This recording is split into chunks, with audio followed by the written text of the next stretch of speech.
Good afternoon. My name is Bryan Flanagan with the Zig Ziglar Corporation here in Plano, Texas. I'm a salesman. I'm very proud to be a salesman. However, this is not what I wanted to be when I was growing up. I wanted to be a high school basketball coach in Baton Rouge, Louisiana. Perhaps you too are an accidental salesperson. Perhaps you too are a non-traditional salesperson.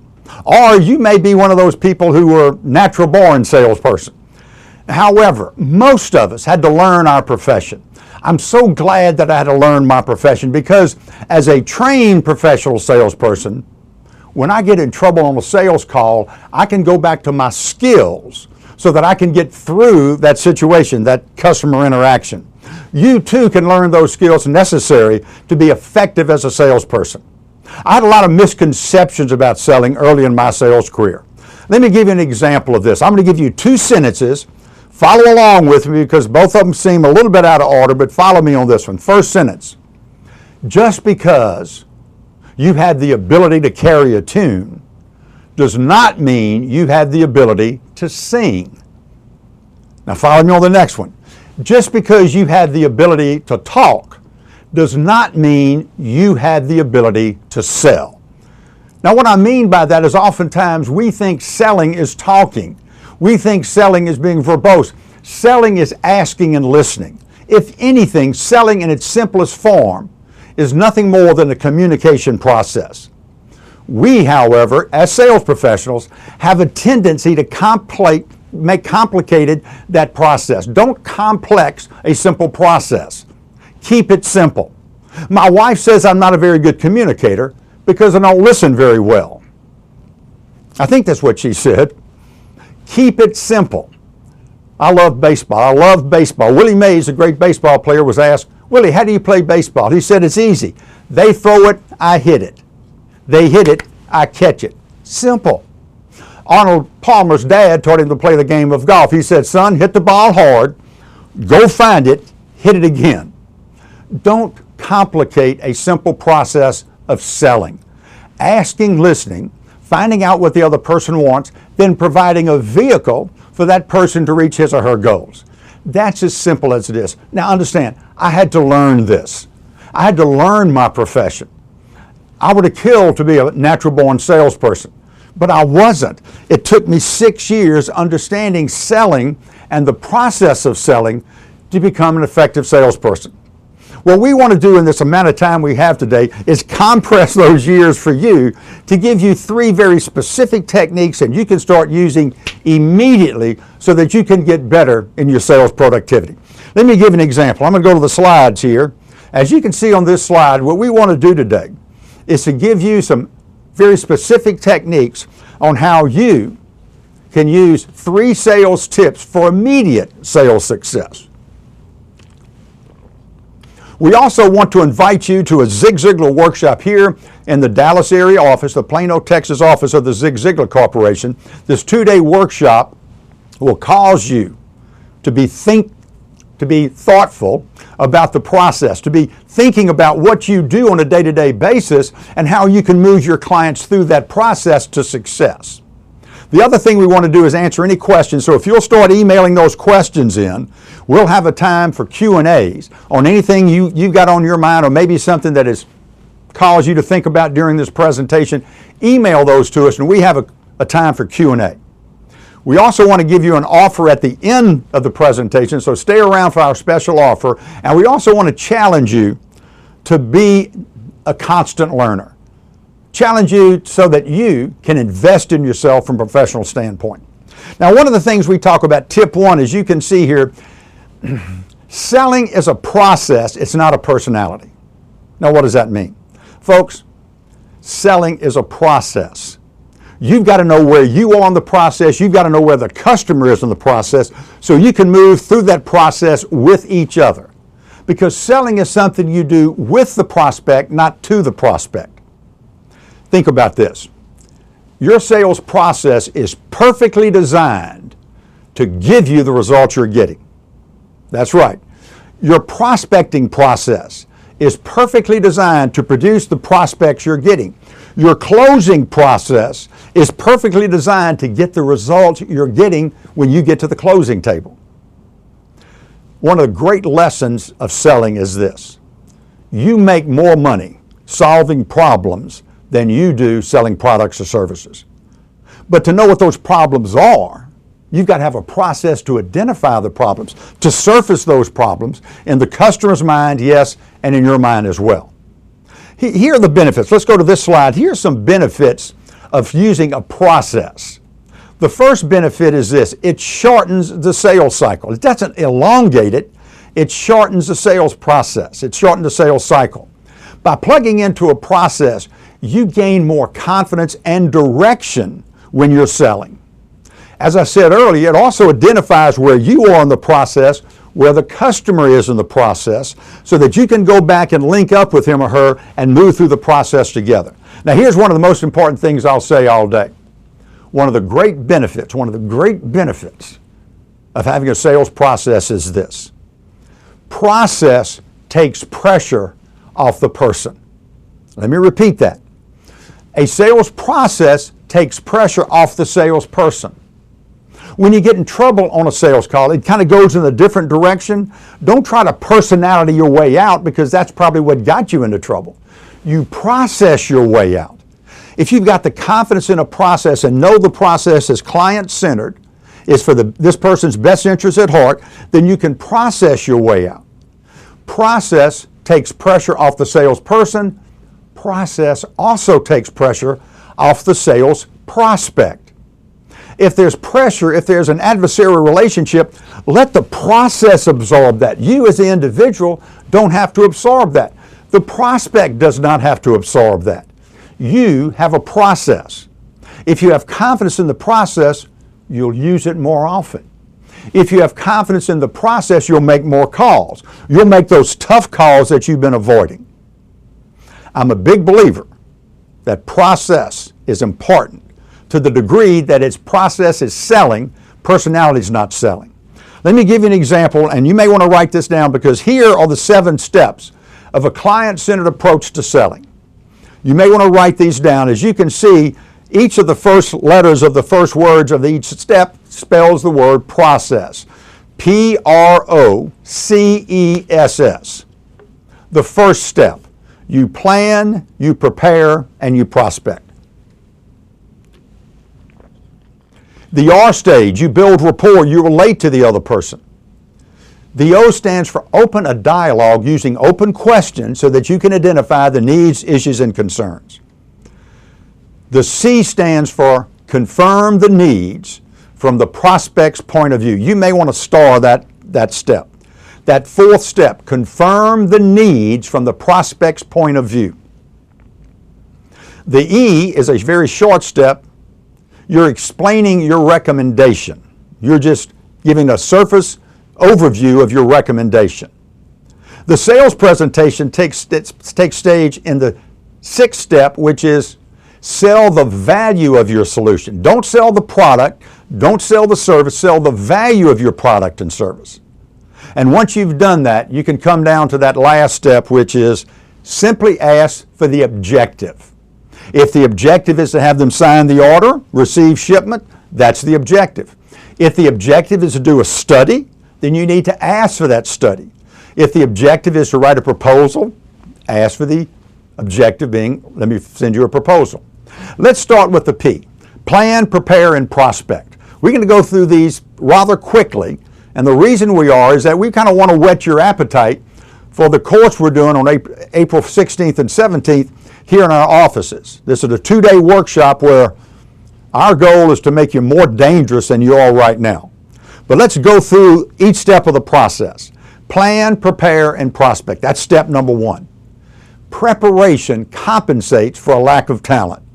The better prepared you are for your sales day, your sales call, your sales month, your sales quarter, the more effective you'll be. Preparation compensates for a lack of talent. Let's talk about this thing called prospecting. Let me tell you what pressure selling is. Pressure selling is caused by a lack of prospects. Let me say that again. Pressure selling is caused by a lack of prospects. If it's at the end of the month, you're at the end of the month and your list has got one name on it, let's say my name is on your prospect list, I don't want to be on that list. Because if you only have one name and you've not made your quota, your goal, or your budget for the month, and my name is on your prospect list on the 29th of the month, you're going to pound me. You're going to put pressure on me because you feel the pressure. Therefore, we're always prospecting. We're not always selling, but we're always prospecting. Well, how do you prospect? Identify those individuals, institutions, organizations, companies that can benefit from your services. And once you find them, what do? I'm going to give you the steps. There's 4 steps. So take note. I stole this. If you steal from me, you're stealing twice. But oftentimes I'll pick up the phone and I'll call you and say, hey, Bryan Flanagan, Zig Ziglar Corporation, I understand you're the sales manager. Hey, Zig's been around for 32 books. We've got a great office here in Plano, Texas, and we'd like to come out and talk to you about sales training. What's lacking from that? The enthusiasm was there. Everything I said was the truth. There was no compelling reason whatsoever for you to take a meeting with me. Oftentimes we introduce ourselves, we give you the purpose of our call, and then we tell you what we want to do. Don't do it that way. Let me give you the 4 steps. Yes, you introduce yourself. You give a benefit. Then third, you give your purpose. Give the benefit before you give your purpose. If it's beneficial for me to accept your purpose, you have a chance of setting an appointment. But if all you're doing is telling me about you, I'm not going to set that appointment with you, the salesperson. Introduce yourself, give a benefit, give the purpose, and then the 4th stage, have a call to action. Hi, this is Bryan Flanagan. Our clients find great benefit in our providing a solution to business problems caused by a lack of sales. The purpose of my call is to schedule 10 minutes so that you can explore the benefits you could receive with our methodology. I'm open on Monday or Tuesday, which is a better time. Those are the 4 steps. Obviously, the call to action, you may not want to use the alternative of choice. I'm available on Monday or Tuesday, but you can work that in. Give your name, you've got to introduce yourself, maybe your company, that's fine. Give a solid, compelling reason, a benefit of why someone should meet with you. Then give your purpose, and then a call for action. That's how you initiate contact with your prospects. Once you do that and you have the appointment, you're sitting with that person. Now what do? You enter into the face-to-face or on the phone side of the relationship. You build rapport. The second stage is you relate. You build rapport. Well, how do you do that? One of the biggest mistakes I made early in my sales career, I would come into your office and I would look around your office and I would see things on the wall that I'd start talking about. Hey, Bill, you got a fish on the wall, a little trophy. Yeah, did you catch it? And you would say, no, it came with the office. I'd look down and see a golf trophy. Hey, Bill, nice looking golf trophy. You shoot golf, what do you shoot? 12 gauge, 20 gauge? I know nothing about golf. I know less about fishing. Well, I was told to give compliments when I'm building rapport. Bill, for a big old fat boy, you don't sweat much. No, you don't want to use that. That's not a good one to use. We've come up with a sell by design, not by chance acronym that allows you to build trust and rapport in everything that you do. Whether you meet somebody at a networking event, whether you're waiting in the lobby, whether you're going up the elevator with them, or whether you're in their office trying to initiate a sales call. In the relate stage, you're trying to get a profile of the person you're speaking to. There's a 4-step process within our process. It's called POGO. P-O-G-O. Write these down. This is pretty good. You ask questions about the person. You ask questions about the organization. You ask questions about his or her goals. You ask questions about the obstacles to those goals. Now, here's why I love POGO. It's flexible. It's not a linear process where you have to stay in structure. If you're meeting someone who is not an expressive person, who's not outgoing, a little bit more reserved, maybe even introverted, you may not want to start with the P of POGO. You may want to start with the first O, which tell me about your organization. How big is your organization? How do you manufacture your products? How do you go to market with your products? If you know the person is an expressive and outgoing person, yes, you may want to start with the P for person. You're not asking personal questions. You're asking questions about the person, about the organization. what goals they've established, and what obstacles are in the way of the goals. Now, the reason you're doing that, you're trying to focus on the other person. You're trying to build trust with the other person to say, I don't want to beat my chest and tell you everything about my organization. I want to find out a little bit about your organization, about you as a person, what you're trying to achieve. Once you've done that, you can go into more questioning about what you've uncovered. Then we enter, and it kind of dovetails from the relation stage into the open a dialogue stage. Don't be afraid to ask questions so that you can uncover the goals, the issues, the challenges, the needs that this person has. One way to do that is ask him or her, what do you have now? In this area of your business, what do you have now? What would you like to have?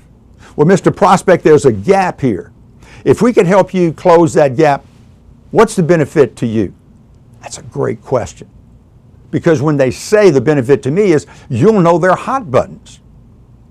But they have to know the hot buttons, and then we move into stage 4. In my humble opinion, stage 4 is where you and I lose the most sales. If we don't confirm in the customer's mind, from the customer's point of view, that he or she has a problem, we're not going to be as successful. We've got to confirm that a need exists before we start solving a need that this person doesn't know exists. It's much like I offered you a glass of water and you don't know you're thirsty. You're not going to accept that glass of water. And you may drink soft drinks. You may drink lemon. You may drink tea. But the point I'm trying to drive home is you've got to confirm the need in the customer's mind. Now, obviously, in a short amount of time today we have on this video, we can't teach you all that. That's why we have a 2-day class, so we can drill for skill. And again, those dates are April 16th and 17th. Once you've understood the need and the customer, the prospect, has confirmed that a need exists, then you go into explaining the recommendation. You do that by selling the value of your product or service. Once again, don't sell the product, sell the value of your product or service. For example, let's say you're selling software, you're selling hardware, you're selling computer systems. Let me tell you about computer systems. Computers are a fad.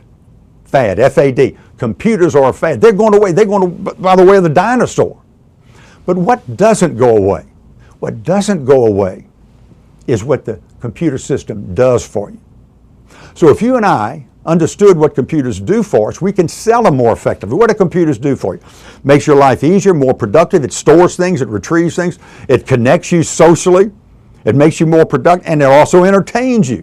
So if you and I came up with an Abacus 2, it doesn't matter what the computer, an Abacus 2 will meet these needs better, the computer will fade away. Now you've seen that. You've got in your hand on smartphones entertainment, retrieving data, productivity, reminders. You've got benefits in that smartphone. Now, soon, I think next month, we're going to have a watch that does that. It's not a computer on your wrist, it's a watch.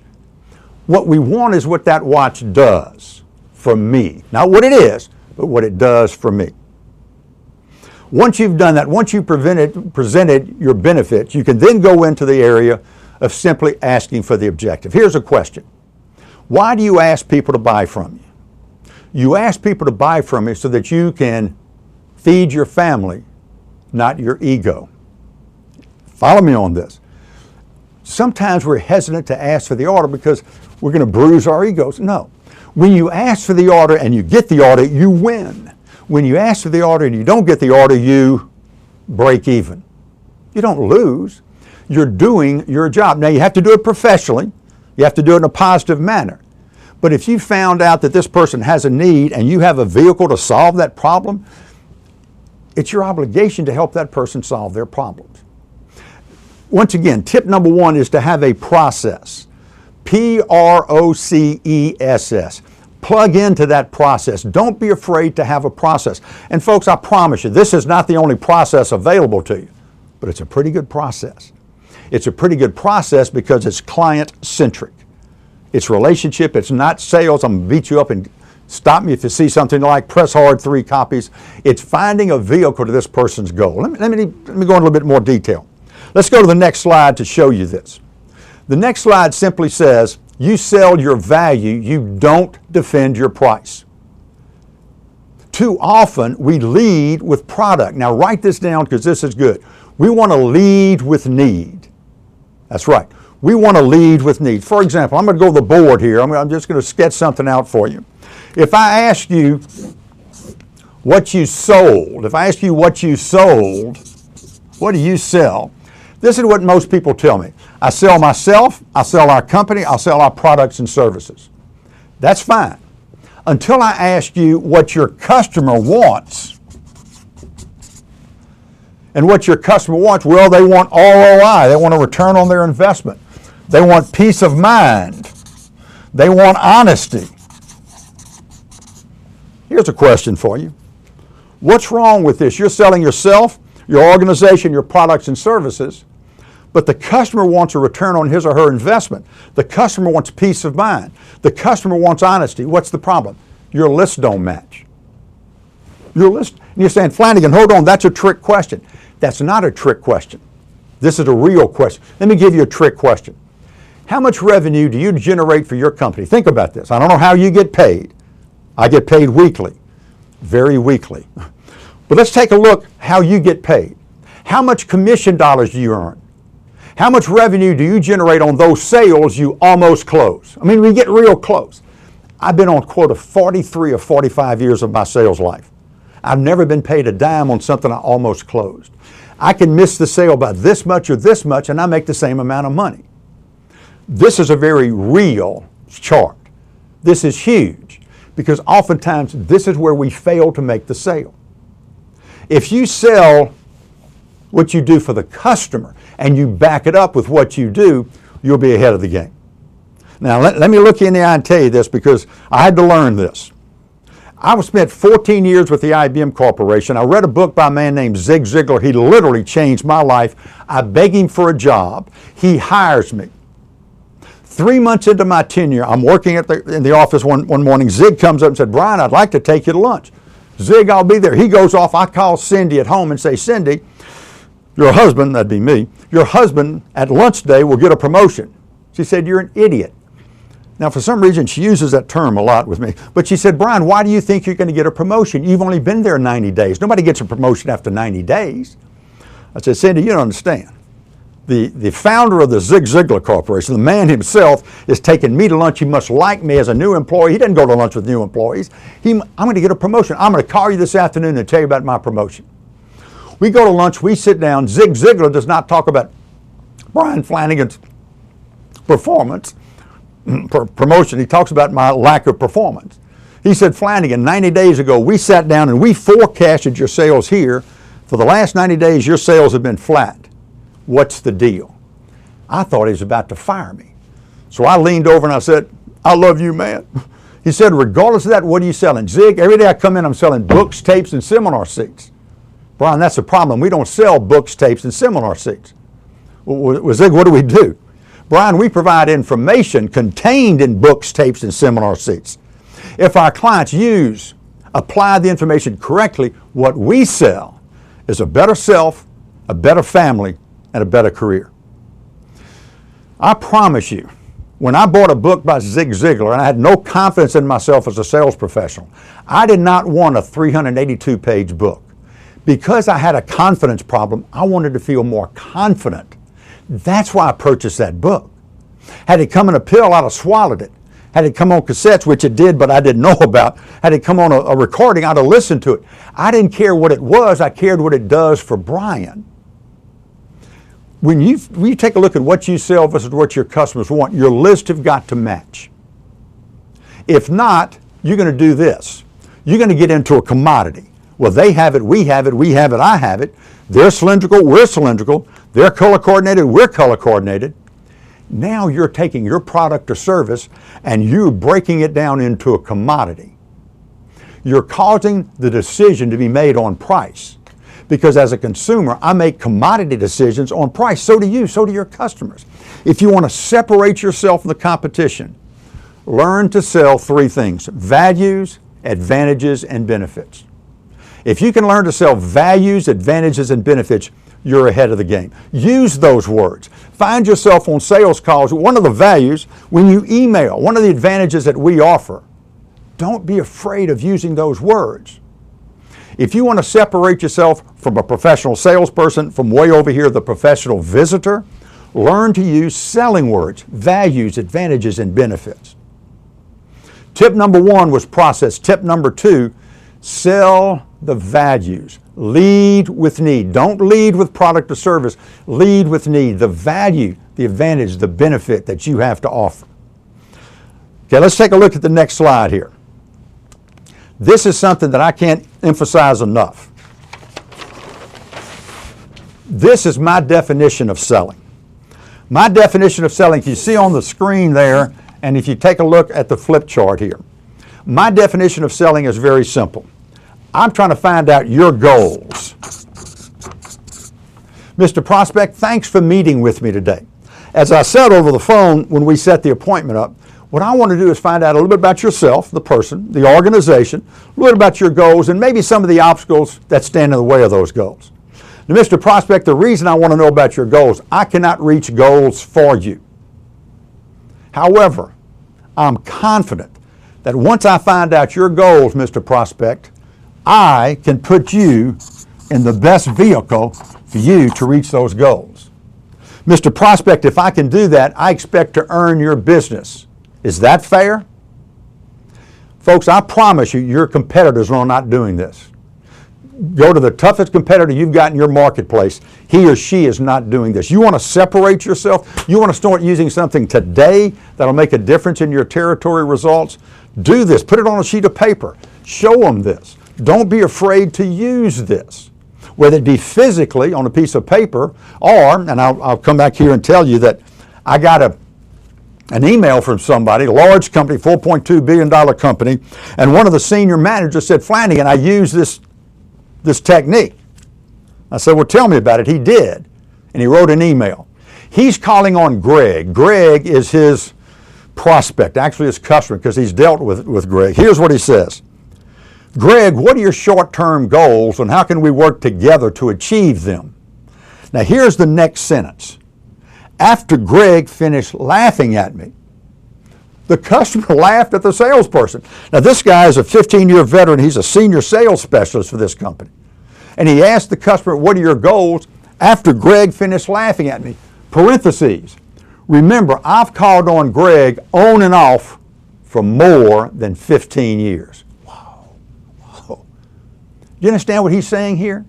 He's called on somebody for 15 years and never asked him his goals. It's amazing. You call on somebody all this time, you don't ask them the goals, they'll laugh at you. And here's what he said.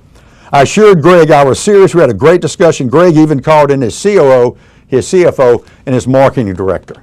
And folks, what I'm trying to get you to think about is this. What vehicle do you have that you can put people in and they reach their goals? Now, the reason I like this is that this is free enterprise. This is how our economic system was built, because if your competitor finds out their goals better, faster, quicker than you do, competitive market, they win, you lose. I like the competitive nature of sales.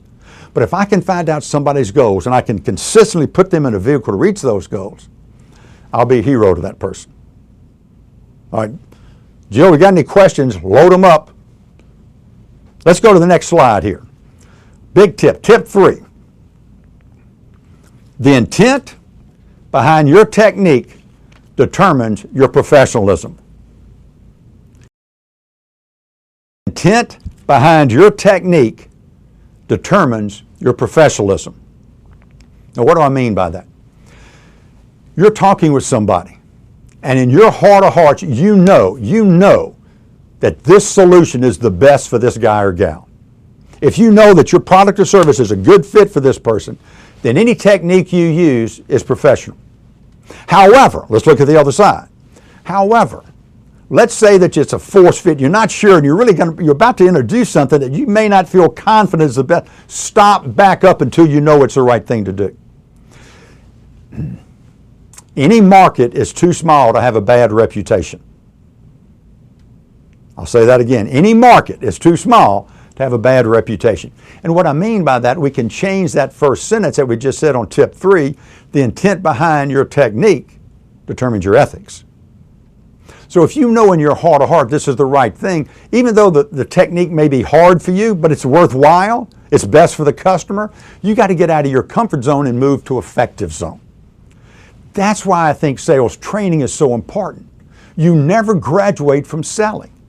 I didn't know that when I started in sales. I had to learn that, and I'm glad I did.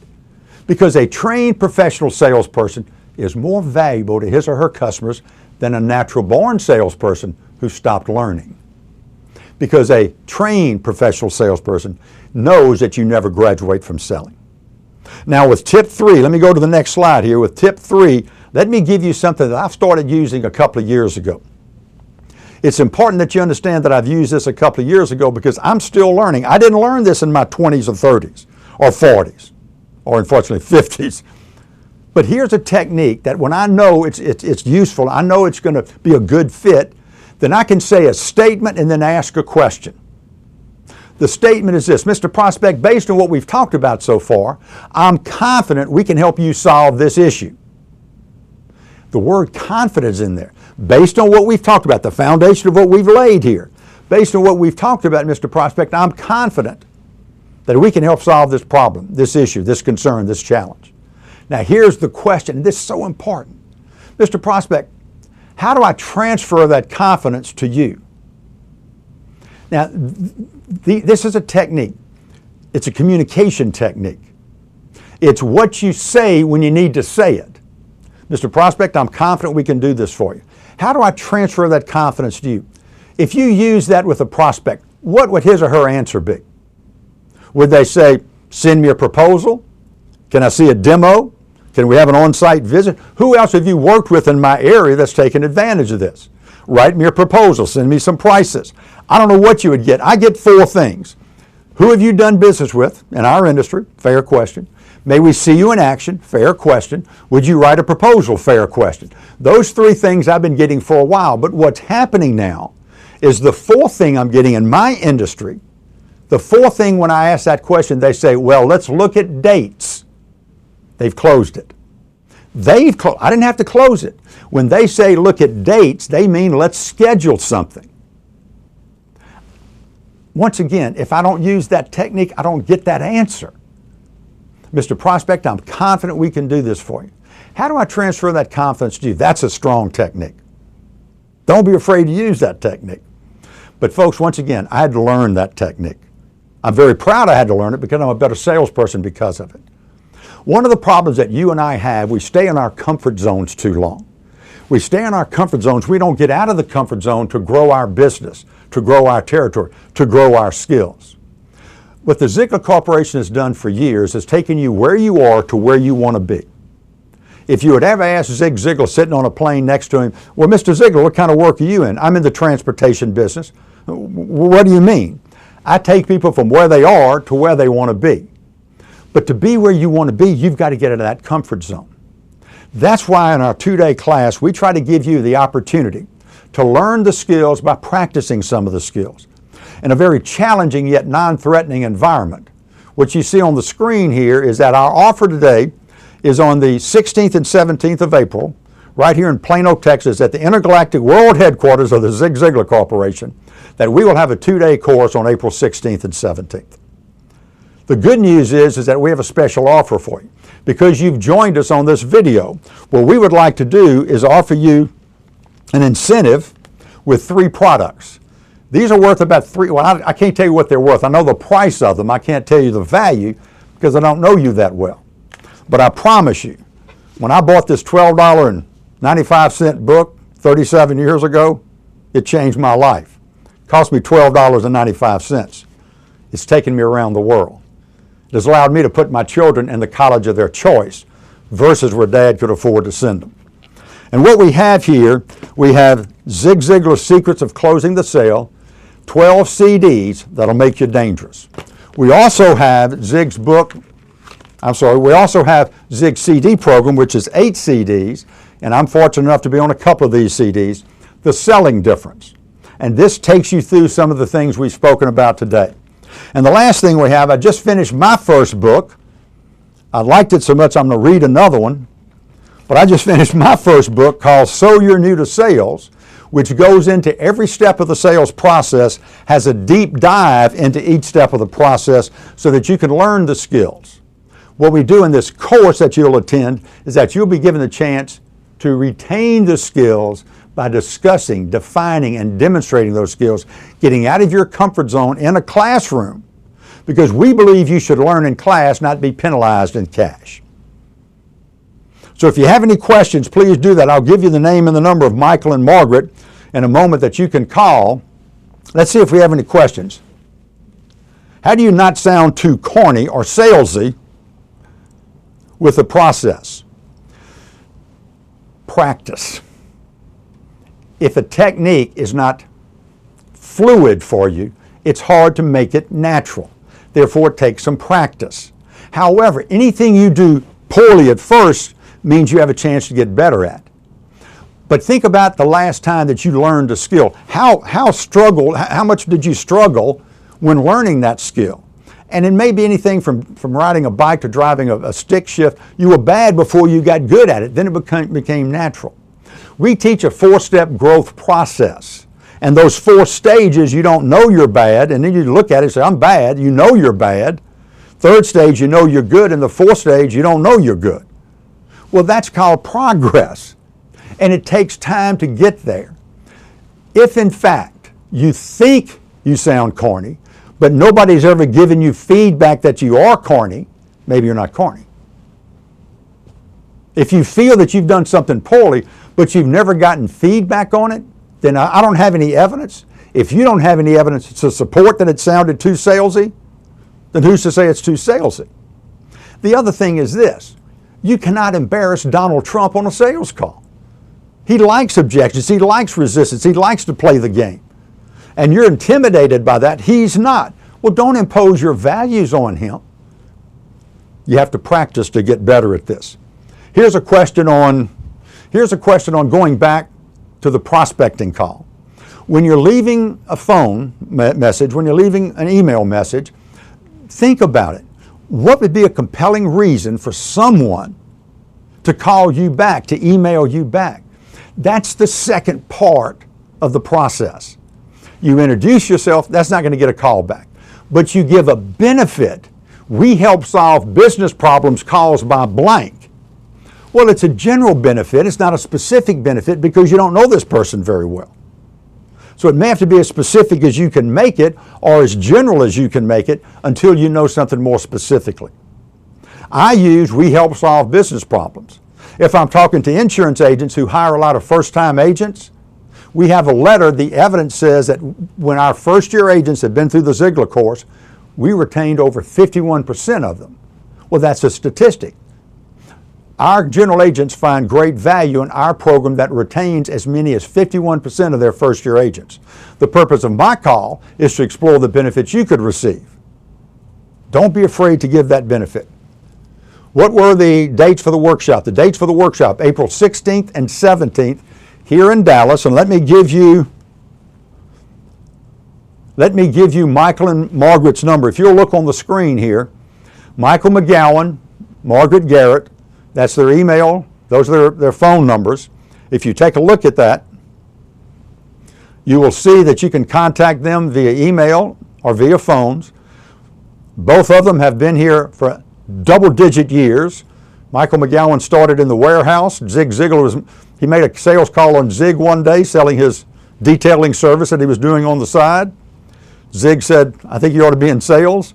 Margaret Garrett earned her business the hard way. She earned her job here the hard way. She actually sold a new home, to Tom and his wife, Tom Ziegler and his wife, and they liked her so much, they were so impressed with her, they coerced her into coming work for the Zig Ziglar Corporation.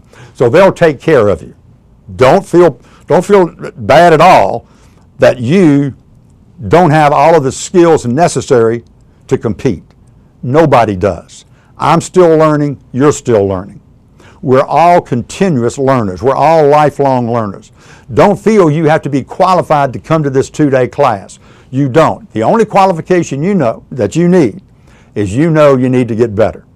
If you have that attitude, man, you'll be a great student. You'll be a great participant. You'll go out of here being more dangerous than you are right now. So let's take a look at a couple other things. Any other questions that come up? states of the seminar. What if the process doesn't always fit the situation? Here's the other side of this. This process is fluid. In other words, your customer may come into the process down here where they're saying, I need a solution. Here's my need, I need a solution.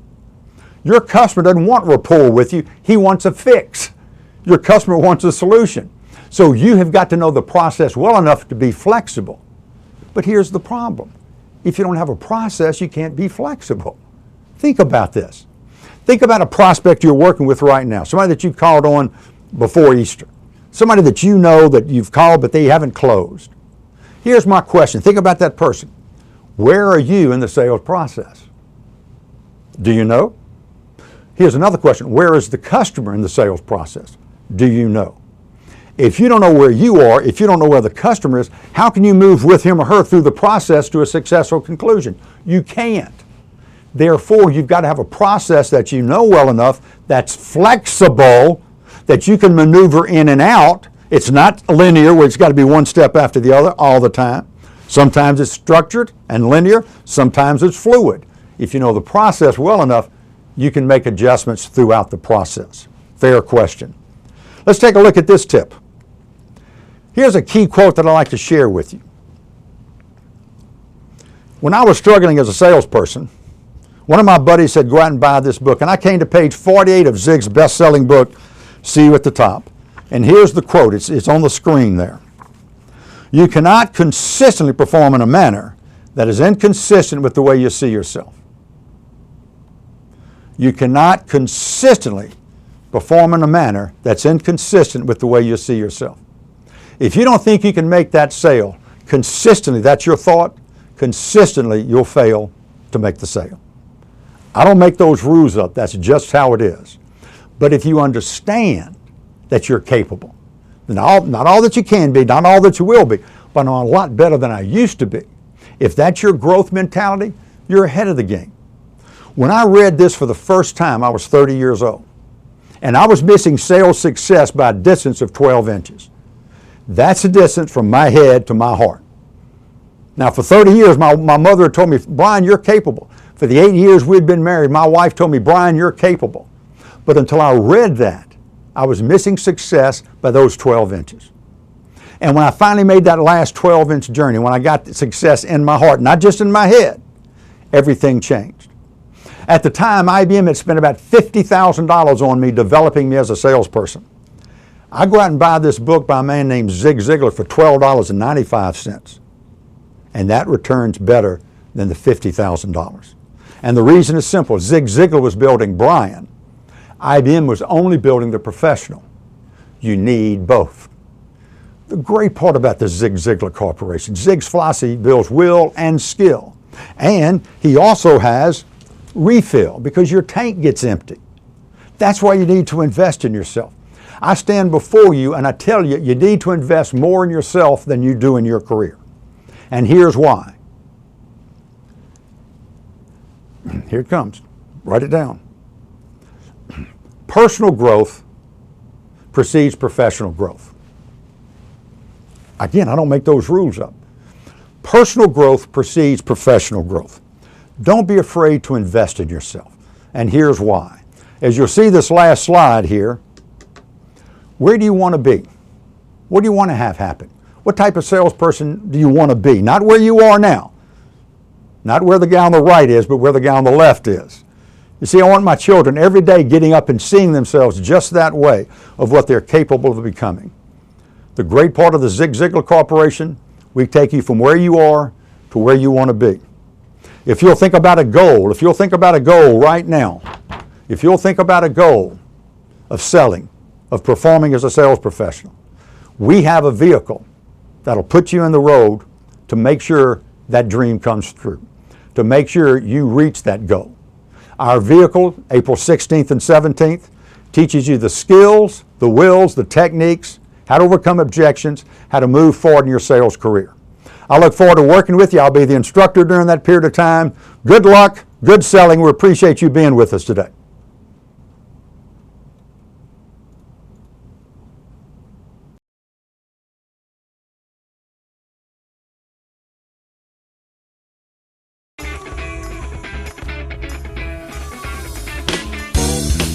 Bye.